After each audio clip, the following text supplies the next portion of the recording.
સ્વાગત છે મિત્રો આપનું અહંકાર સિરીઝના ચોથા એપિસોડની અંદર, જેમાં આપણે વાતો કરીશું અહંકારના પરિણામો વિશે. Consequences of ego. જ્ઞાન વગર અહંકાર અંધકાર છે. શક્તિ વગર વિનમ્રતા વિનાશ છે.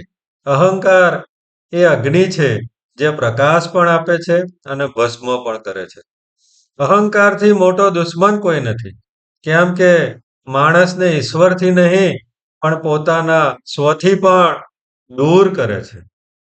રાજા રાવણની આપણને વાત જાણીએ છે કે સુવર્ણની લંકા હતી, બહુ મોટો વૈભવ હતો, દેવો પણ એમને નમતા હતા. રાવણની પાસે બહુ મોટું જ્ઞાન હતું, શક્તિ હતી, પરંતુ અહંકારે બધું એને ભસ્મ કરી દીધું. 10 મસ્તક એ જ્ઞાનના પ્રતીક હતા, પરંતુ એક હું એ જ એ 10 મસ્તકોને એ નાશ તરફ, વિનાશ તરફ દોરી ગયા. રાવણ કહેતો કે હું ઈશ્વર સમાન છું, પરંતુ ભગવાને બતાવ્યું કે ઈશ્વરતા તો મળે છે જે નમ્ર બને, ન કે જે મોટું બને. એમ બતાવી રાવણને પતન તરફ દોરી ગયા. અહંકારનું બીજું પરિણામ છે એરોગન્સ બિફોર ફોલ. પતન પહેલાનો ગર્વ. જે શિખર પર ઊભો હોય, જે સફળતાના શિખરે પહોંચ્યો હોય, બહુ ઊંચાઈ પર પહોંચ્યો હોય, મોટો વ્યક્તિ બની ગયો હોય, તેને એવું થાય કે હું જ મોટો છું અને મારાથી બાકી બધા નાના છે. તો ત્યાં પતનના વાદળો એકઠા થવા મળે છે. અહંકાર હંમેશા માણસને ઊંચે ચડાવે છે, પરંતુ તેના મૂળિયાને ખોખલા કરી દે છે. ભગવદ્ ગીતા પણ કહે છે અહંકાર અને દર્પથી ભરેલા લોકો હંમેશા એ વિનાશ તરફ જાય છે. એક ઉદ્યોગપતિ હંમેશા પોતાના કર્મચારીઓનું અપમાન કરતો. તેને લાગતું કે મારા વિના આ કંપની ચાલે નહીં.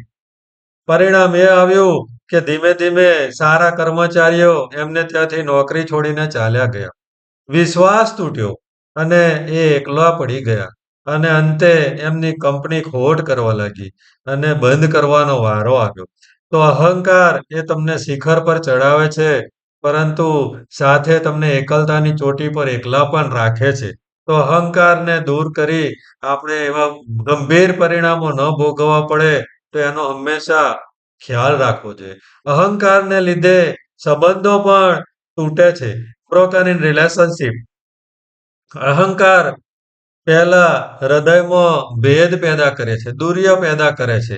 પછી પ્રેમમાં દિવાલ ઊભી થાય છે. હું સાચો અને તું ખોટો એ વિચારે પ્રેમની ધરાને તોડી નાખે છે. અહંકારઃ પ્રાણીના હંતિ સુખ શાંતિ વિયોગક. અર્થાત અહંકાર માણસની શાંતિ અને સુખ એ બંનેને હરી લે છે. એક સંત પોતાના શિષ્યોની વચ્ચે જઈને કહે છે જેને સૌથી મોટા બનવું હોય એમણે પહેલા નમવું શીખવું જોઈએ. એક શિષ્ય બોલ્યો પણ નમવાથી તો માન ઓછું થાય. સંત હસ્યા અને એમણે દાખલો આપ્યો કે વૃક્ષની ઉપર જ્યારે ફળ આવે છે ત્યારે એ પણ નમે છે. તો તમે કંઈક મેળવો, તમે જેમ મોટા થતા જાઓ તેમ જો નમતા શીખશો, તમારી નીચેવાળાને કંઈક એનો લાભ આલતા, એનું માન સન્માન આપતા શીખશો, તો તમારી રિલેશનશિપ, તમારા સંબંધો એ હંમેશા જળવાયેલા રહેશે. આઇસોલેશન. અહંકારને લીધે આઇસોલેશન પણ થઈ શકે છે. એકલતા અને અંધકારમાં જીવન રહેવું પડે છે. અહંકાર મનને એવી કેદમાં બાંધી દે છે કે જ્યાં પ્રકાશ છે પણ પ્રકાશ આપણને દેખાતો નથી. અહંકાર મનમાં અંધકાર સર્જે છે અને તે અહંકાર મનુષ્યને ઈશ્વરથી પણ વિમુખ કરી દે છે. કઠોપનિષદમાં એક શ્લોક છે અવિદ્યા યામંતરે વર્તમાના ન સ્વયં ધીરાહ પંડિતમ. અર્થાત અજ્ઞાન અને અહંકારમાં જીવતો માણસ પોતે જ પંડિત ગણાવે છે અને પ્રકાશથી તે હંમેશા દૂર રહે છે. અહંકાર એક એવી દિવાલ છે કે જે ઈશ્વર એ પ્રકાશ છે, પણ એ પ્રકાશને અંદર આવવા દેતો નથી. જો એ અહંકાર રૂપી દિવાલ તૂટે તો ઈશ્વર રૂપી પ્રકાશ તમારી અંદર આવી અને તમારા જીવનમાં સુખ શાંતિ અને સમૃદ્ધિને ભરી દે છે. અહંકારના આગળના પરિણામની અંદર લોસ ઓફ પીસ કહેતા મનની શાંતિનો અંત આવી જાય છે. જ્યાં હું વધારે બોલે છે કે હું પણ વધારે આવે છે, ત્યાંથી શાંતિ એ ચૂપચાપ ચાલીને નીકળી જાય છે. અહંકાર મનને હંમેશા અસંતોષની આગમાં રાખે છે. મારે વધારે જોઈએ છે, મારે હજુ વધારે પામવું છે, હજુ વધારે પામવું છે. એમ કરતા કરતા તમે તમારા જીવનમાંથી શાંતિ ક્યારે નીકળી ગઈ અને અશાંતિએ પ્રવેશ કર્યો એ તમે સમજી નહીં શકો.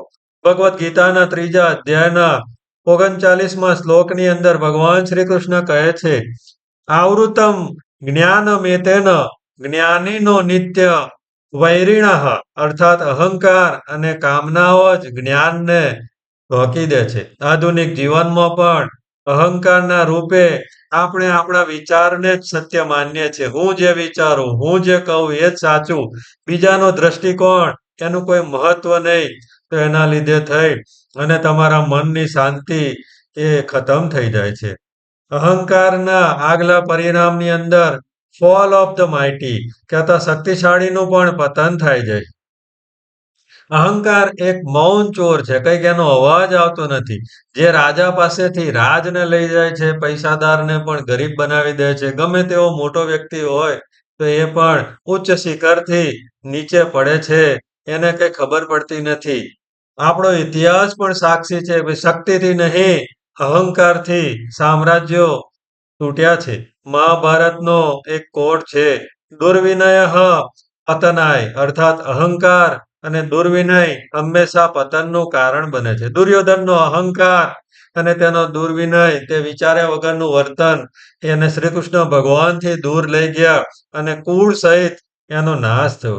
દુર્યોધન પાસે બળ હતું, ધન હતું, પરંતુ અહંકાર તેને ઓધડો બનાવી દેતો. શ્રી કૃષ્ણ ભગવાને કહ્યું છે, જો અહંકાર છે ત્યાં ધર્મ નથી અને અંતે તેનો પરાજય થયો. આત્મજાગૃતિ રિયલાઇઝેશન પતન પછી જ આત્મા સમજે છે, એ વંદન કરે છે અને એને સાચી વસ્તુનું જ્ઞાન થાય છે. અહંકાર તૂટે ત્યારે જ આત્માને ખબર પડે છે કે ઈશ્વર એ અંદર પ્રવેશી ચૂક્યો છે. એક સંતે કહ્યું છે, જ્યારે હૃદય નમે છે ત્યારે ઈશ્વર ત્યાં સાક્ષાત્કાર પ્રગટ થાય છે. જે માણસ એ આ અનુભવ્યું કે હું હાર્યો નહીં, હું વિઘટ્યો, તો ત્યાં એ ઈશ્વરનો પ્રગટાવ અવશ્ય બને છે. ભગવદ્ ગીતાના 13મા અધ્યાયના 8મા શ્લોકની અંદર શ્રી કૃષ્ણ ભગવાન કહે છે, અમાનિત્વમ મદમ ભીત્વમ અહિંસા જ્ઞાતિ આરજવમ અર્થાત વિનમ્રતા, દંભરહિતા, ક્ષમા એ જ સાચા આત્માના લક્ષણો છે. અહંકાર હંમેશા આગ છે, પરંતુ જો તેને જાગૃત રહી અને તેને ઓળખીએ અને તેનાથી બચવાનો પ્રયત્ન કરીએ તો એ આગ એ દીવાની અંદર ખેલવાઈ જાય છે અને એ અહંકાર વિનાશ નહીં પરંતુ પ્રકાશ આપે છે. પતન પછી એ જ્ઞાનનો ઉદય થાય છે. જ્ઞાન આવે એટલે વિનમ્રતા જન્મે છે અને વિનમ્રતા એ જ જીવનની સાચી દિશા છે. તો અહંકારની આગલી સિરીઝમાં આપણે અહંકાર પર વિજય કેવી રીતે મેળવવો એની વાત કરીશું. તો ત્યાં સુધી સર્વેને જય માતાજી, જય શ્રી કૃષ્ણ. ઓમ નમઃ પાર્વતી પતય હર હર મહાદેવ.